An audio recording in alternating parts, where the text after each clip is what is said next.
This is Naked by the Future Farm, where entrepreneurship is stripped to its vulnerable core. Brought to you by Vladi and Nektarios Liolios.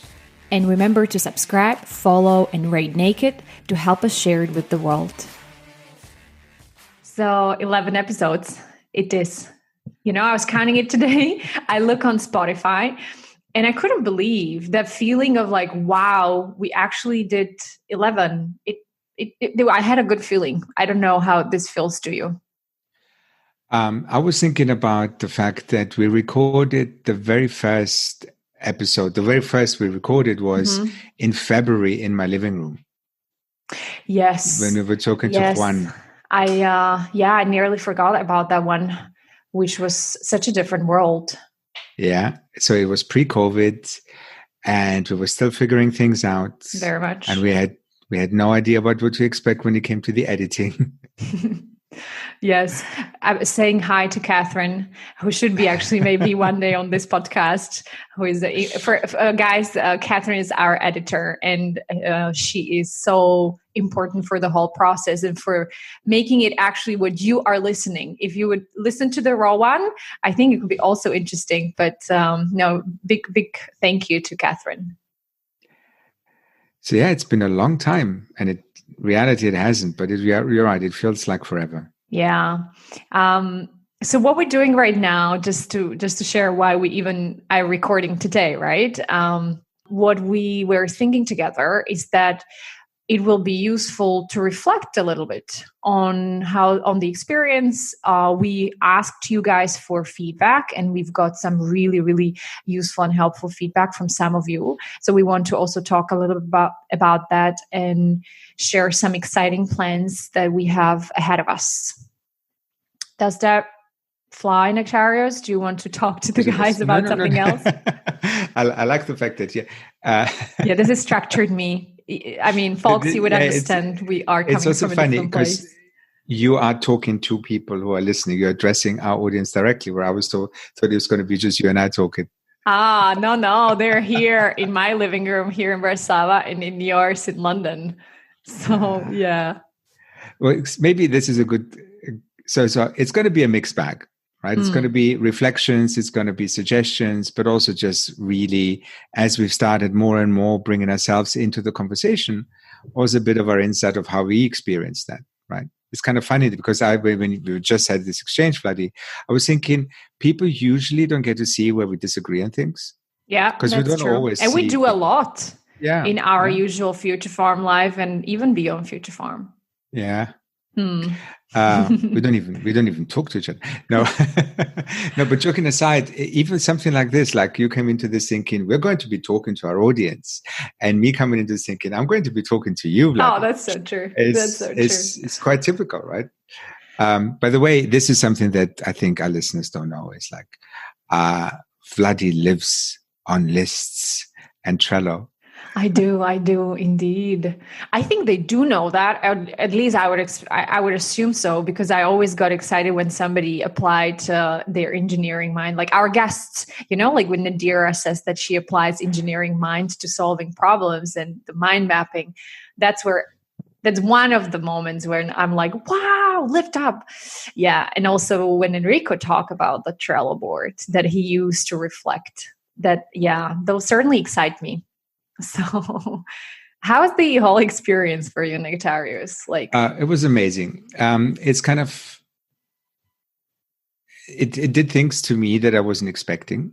I didn't realize we were getting into conversations with people where I would literally have goosebumps or have a moment of intimacy that is difficult to describe, where I felt this weird mix of, oh my God, is this person really going there? Are they really sharing this with us?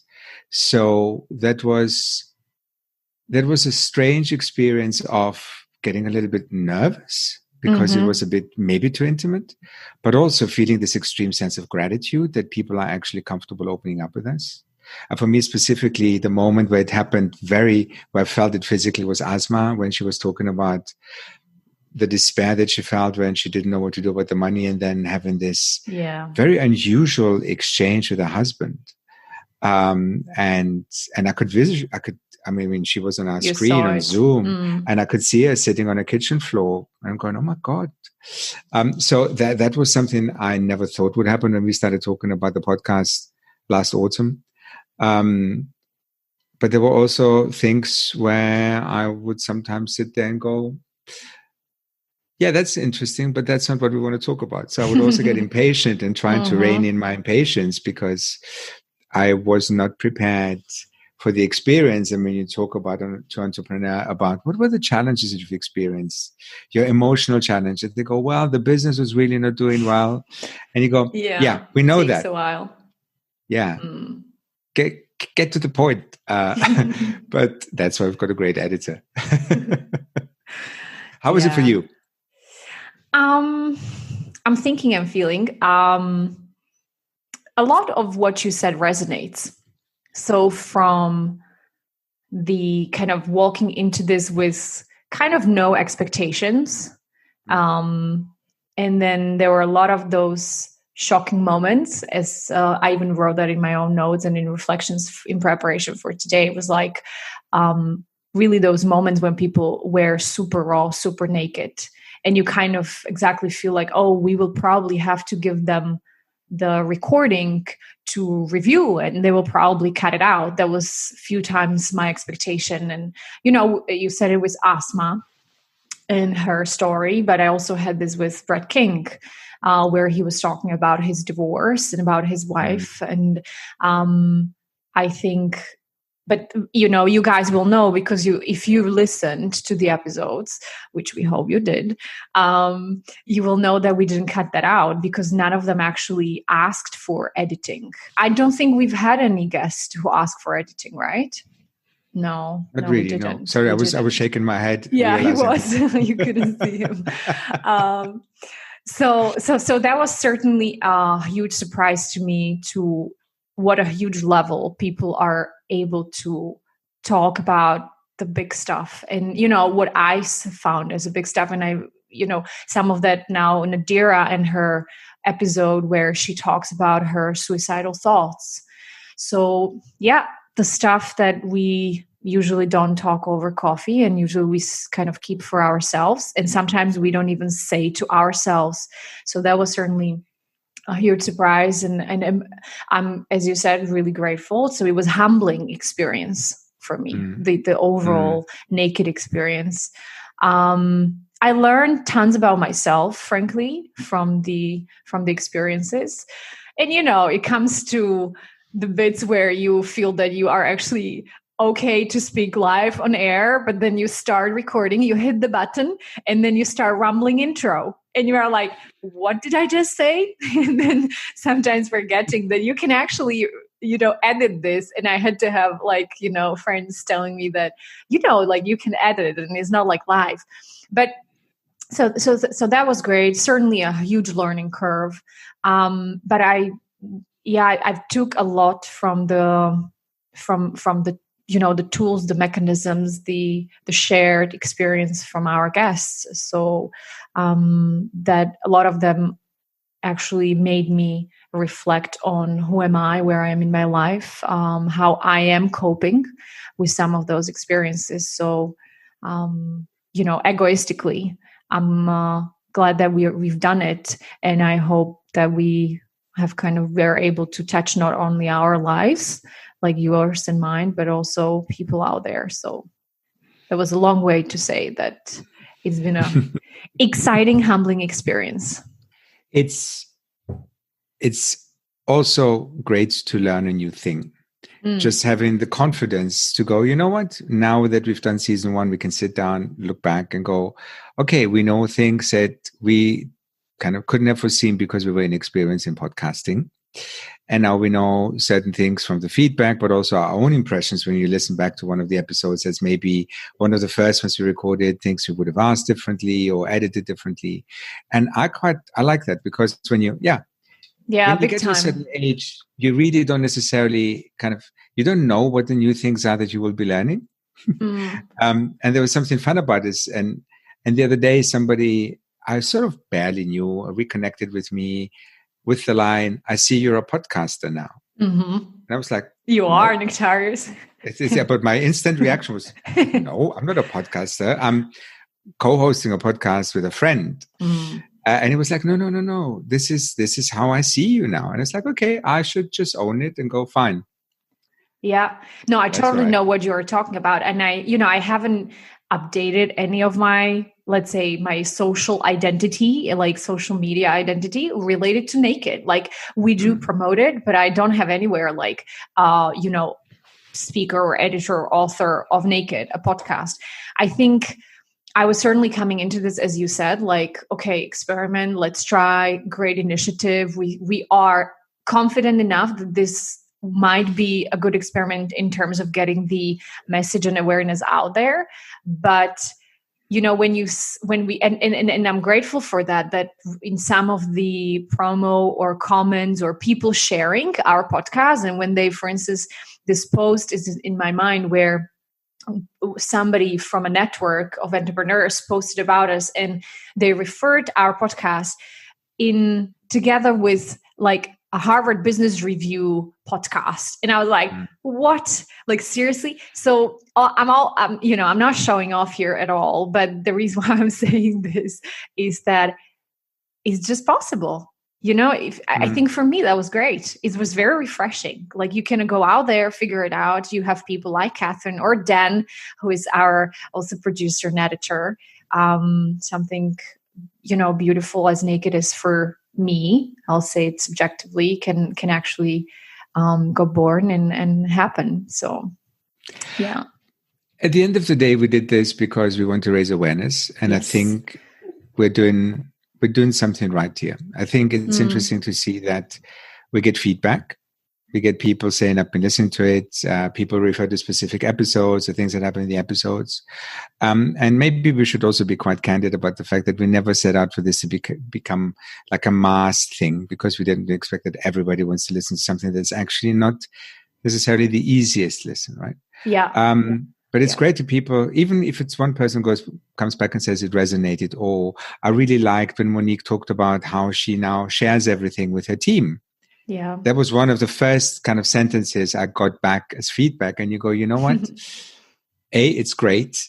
B, Monique did such an amazing job also just so eloquently talk about everything. But it is also something that a lot of founders really struggle, which is an openness about their own insecurities, worries, mental health state with the people that work for them rather than with them. Yeah. Right? So on that note, one of the things which was kind of a big takeaway for me is that at one hand, I'm really proud of us and the level of diversity we were able to represent on the podcast with our guest. And folks, I mean, it was a conscious effort. Let me tell that. It wasn't, first, obviously we went for people or after guest speakers that we knew because it was our close network. Nobody knew us. What is Naked? Who's Nektarios, Vladi? We kind of, some people know us in the industry, hopefully, thankfully, but it was very much going through the networks. But more episodes we recorded, we were able to actually reach to people we did not know as our first kind of layer of community. And we did conscious effort to go beyond, I would say, the obvious or the easiest picks. And we went obviously for the depth and the kind of the width of the story. So that was certainly a criteria. But then we also went for different geographies, different types of businesses. So you will remember, right? We've got a restaurant owner, but we also get a tech founder, fintech, Monique. We've got professional services company. We've got an author, Brett King. So we really try to, I think, demonstrate what is a core value to Future Farm and to us and how we see entrepreneurship, which is very much going outside of that tech bubble and outside of this, unfortunately, the state of industry, which still is, which we know is kind of round up around the white, cisgender, middle-aged men and, coming from a similar background. So conscious effort, I would like to highlight that. And I think it's important to do that. The piece that was a takeaway for me from this was, despite the diversity, really, all the aspects I named, the commonality around that shared experience of struggling with the emotional, mental, and psychological health. For me, that was a big one. Mm-hmm. Yeah. And that kind of the themes within that, right? I don't think there was a single person. Repeating, indeed. Yeah. If you, even from the very first one, when Juan talked about identity, and then you go through all the episodes that we have so far, and everybody mentions identity at some point, right? Yeah. And it's not something that I was prepared for. I think loneliness came through many of the episodes. So there's been a lot of, when you talk about commonalities, we can actually start breaking it down also to individual bits. Yeah. I think for me, it was also interesting to see that some people that kind of knew, like Juan is an old friend, right, talk about this on record, gave me a very different perspective on what he was actually experiencing, because he wasn't as open about this when he was in it. There's also an element for him, for instance, where he looks back and goes, this is what's going on, but I'm also at a different place in my life. But we also have people who are now fully in it, right? Yeah, I agree with that, because we've had some of our guests which they were still within that process of really kind of picking up, right, and getting on their feet. And one of them was Kate Shepard. She just lost the business. We talked to her in the period of grieving. So the fact that we didn't have all of our guests kind of being able to reflect, because it's like, yes, there is a dip. I went out of the dip, or kind of climbed out, and was now able, I was in my, again, shiny space or balanced space. That wasn't the case for all of our guests. And I think that's also important to showcase and talk about. I think her ability to reflect within that period was, for me at least, was like, I admired that, because a lot of times you are just blocked, not able to talk. So yeah, it's not always just talking about once you walk out of the U-curve. How did you feel did we do on providing people with tools based on the experience of the others? I actually focused on that in my attention quite a lot, because I think it comes back to one of, like, my personal intents or intentions of doing Naked was also not to kind of bring people and enable that emotion to open up and have people open up and share, but is also a lot around learning from their experience of how they coped or how they're coping, what has worked and what have not worked, right? So for me, a lot of attention went there. I think it has to do also with the fact that I personally like tools and techniques and mechanisms, which so Nektarios is smiling, because this is where one of our, is not a disconnect, but we come from a different place to this. And I think good question. I think there's few really good tools and mechanisms, some really great books, some awesome videos, but even like small things. I come back to the Trello. I think the mechanism that Enrico very organically shared around the fact that he uses Trello board to, I don't think he said it was annually, but in some period, in some frequency, to reflect on live moments was like a great great takeaway for me. So I think, and this is where I'm looking, towards the second series, which we'll talk a little bit more about in a while, is I would love for us to maybe dig deeper into this, specifically, again, related to some themes that we open up. So when we talk about shame, we really go there and kind of not only uncover the theme itself, but really talk about, okay, once I'm in there, what are the options for me, what I can experiment with. So yeah, I think we've done, we've done a solid job, but it's certainly an area that I would love for us to go deeper into. It's kind of funny.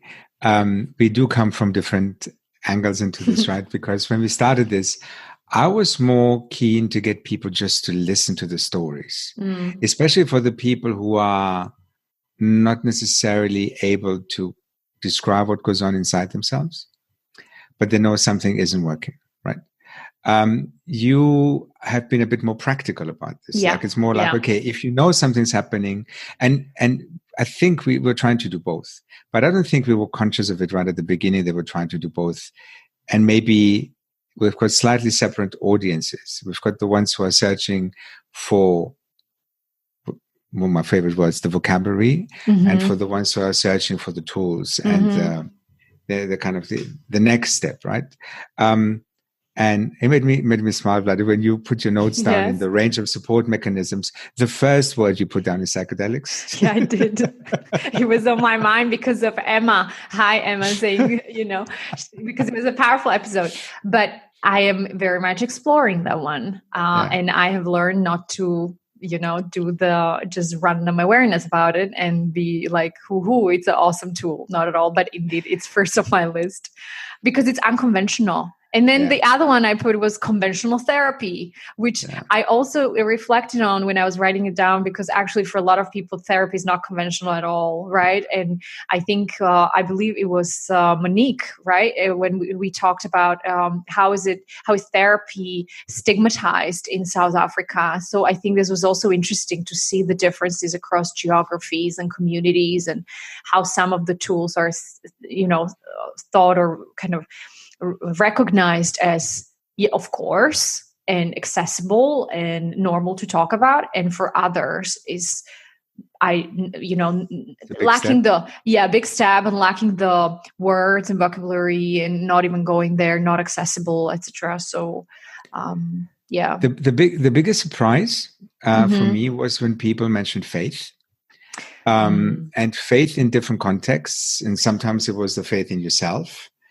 But having grown up in a very religious home and being somewhat cynical about conventional or established organized religion, call it what you like, I was really surprised that people genuinely drew strength and hope and perspective from their faith system. And it made me feel more generous towards that. That was actually something where I've learned. Your takeaway. Yeah, where I was kind of confronted a little bit with my own biases. And I would have to go, you know what, you're a lovely person, you're an interesting person, you've done a lot of amazing things, and I respect the tools you use, and not being so cynical as I might have been before that conversation. That was, for me, a big thing to take away, that either religion or a belief system that just kind of helps you draw strength from to go, it will get better. Yeah, and particularly the latter that you mentioned, I think that for me was interesting to see what people actually understand behind the faith, right? Like, what does it represent for them? Because I think it went much beyond the religion. And that's where I was able to connect. I love the 3 Fs. So we had the faith, fitness, and family. And the thing is that I loved it, but also there was this myth. And I felt that was a major takeaway, one of the major takeaways for me as well, which was related to the family F. And that was that, so often do we kind of take it for granted, and we assume that family is one of the core support mechanisms. And we've had it on several of our episodes where actually family and the close partner, your partners or partner in a close environment is actually the stressor, that they have an expectation or expectations they don't understand, right? So it might come from a place of really, I don't understand the world and I have my own fears, and then I project them on you. But I think it was so important to talk about this, be able to question it, challenge it, and I think break that myth. And it does work for some people within their, structure and system and how they live their lives, but it doesn't work for many others. So that was one I was really glad that we touched upon during the conversation. And it also feeds into a bigger vision, which is about identifying the stressors in the entrepreneurial journey, actually naming them, structuring them, right? Because at the moment, there is not enough data. There's not enough research out there that talks about the key elements that actually cause mental health challenges, emotional health challenges for entrepreneurs.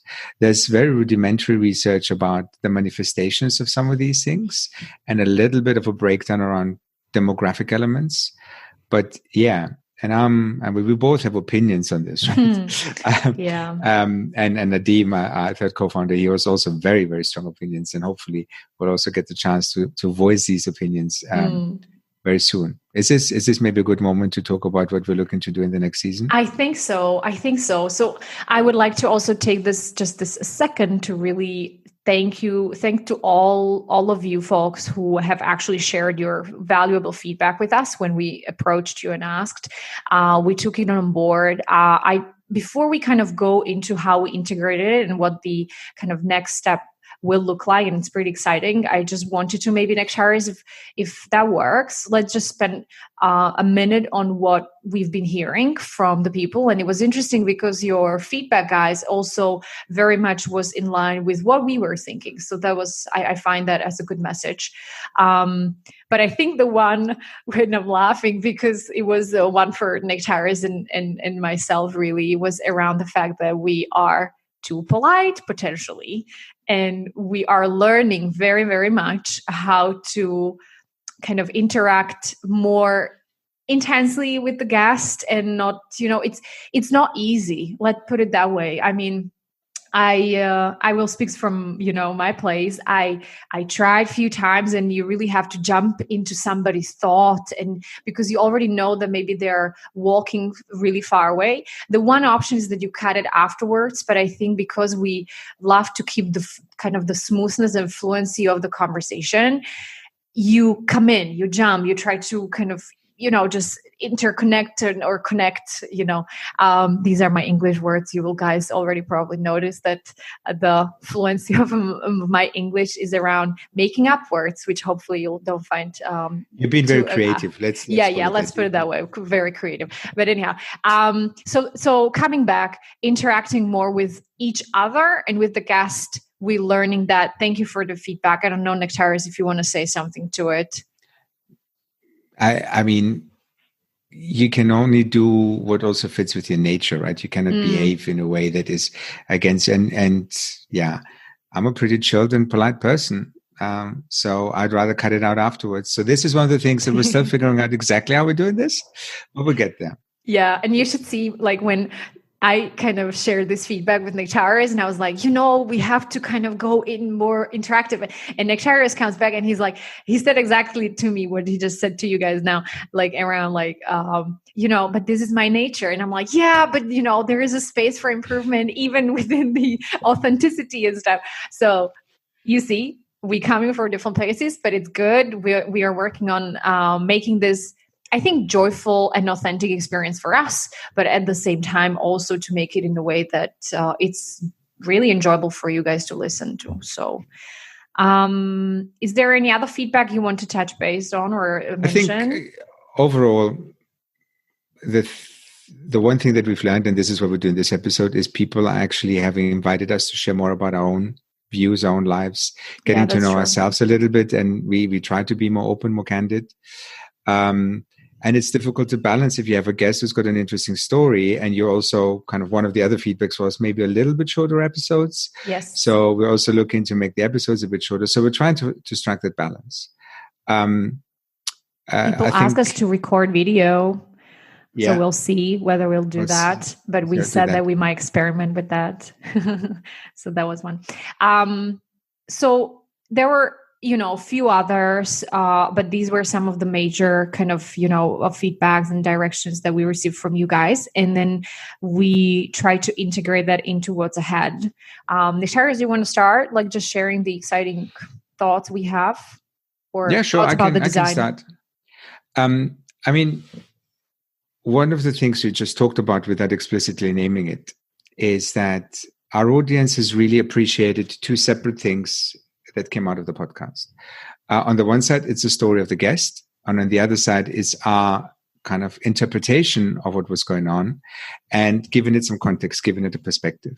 Yeah. So what we want to do is we want to break it down and actually have the story in one episode And then the following week, follow up with an episode where we digest, discuss, reflect that episode, but also bringing in other perspectives from people who have views and have done work on that specific kind of theme of the episode. Yeah. And that's the place where I'm really excited, because we will be able to bring some more tools and mechanisms and perspectives, as you said, on that specific topic. So one of you guys, one of the listeners, actually, one of the feedback was that it would be brilliant if there is a space to go a little deeper within that specific topic. So let's say if we do co-founder divorce, we are planning on having somebody like Monique who shares that experience and how it was for her and how she coped.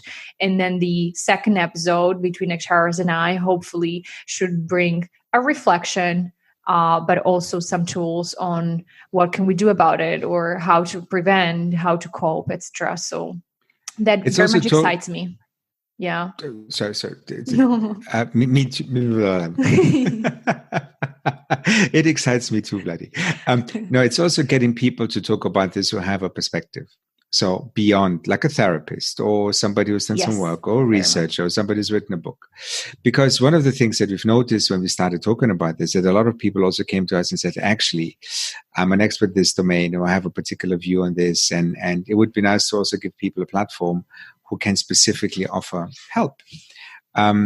So being involved on the one side on the diagnosis and the recognition, but at the other side also then in the treatment options, if you wanted to use some medical terminology. Yes. In the new year, guys, we are planning to be live in the new year with this. Maybe a place now here to kind of nudge you if you have any further thoughts or tips or guests, really recommendations, get in touch with us. We would, certainly appreciate it, welcome that. We have been engaged in this way with a few of you, and it was always a joy and it was useful for us. So very much use that channel, whether it's through social media or through our website. Flowers, I think that's really ice cream. Yeah, here it comes also. So this is how you will get to Nektarios. Okay. Not sure about the flowers though, Nek. I think certainly on the ice cream and some sweets. Biscuits, he is a biscuits person. He's showing me now the flowers. He has There's always sunflowers. Yeah. What else do you want to share before we wrap up and get some rest before the New Year's? It's been a blast. It's been also good to be part of something bigger, because the debate is growing. Amen to that. And this has been really comforting and inspiring. I am grateful. I think that's probably the biggest thing coming out of this is I'm grateful to get the chance to actually get to know you, Vladi, a little bit better by doing the podcast. And you don't know all the layers yet, believe me. to feel safe enough to also disagree, to be able to kind of work together on something where we do come from different perspectives, but also because of that, also give our audience maybe a variety of different things, a more varied, more richer experience. I'm excited about some of the names we are in the process of securing for the next season, because as our profile grows, also the profile of the people we want to have on the podcast is growing. And it's good. It's also been a bit of a lifeline in COVID times, in all fairness, giving people a channel to talk about their experience whilst they're experiencing something that is much bigger and much more difficult to manage for some. And I know that for some of our listeners, this has also been this mixed experience of, hey, I'm struggling with my business, but I'm also struggling with COVID. What's going on? Can you help me? So it's all good. It's all good. Good. Thank you, Nektarios. It's, as you said, it's a blast. It's been learning. I feel privileged that we are able to talk to our guests, but also to talk to you guys who are now listening to us. I think the ability to kind of put our thoughts, messages, and open the space for some other people to share. It's I find that it's a privilege, and so hence thank you to the world we live in that the digital technology allows that, because we would probably have to be a little bit more creative in the previous centuries, but I'm very excited. I'm looking forward to a little of a break in reflection on its own on this experience, because this is something that I would really like to do, to not just jump from one to another. But I am kind of, I want to say I can't wait, which is probably true, to really start, talking with you guys in the new years. So take care of yourself and your mental, emotional, psychological. You see, I tried to make this really good ending and it didn't work. Take care of yourself, guys. Yeah, also from me, all the best and take care. Bye-bye. You've been listening to Naked by the Future Farm, where entrepreneurship is stripped to its vulnerable core.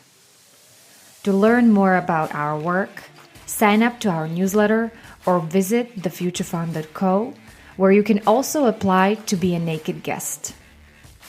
Naked is produced by Dan Trgil, coordinating producer Alena Dziamidava, and edited by Catherine Workin. And remember, subscribe, follow, and rate Naked to help share it with the world.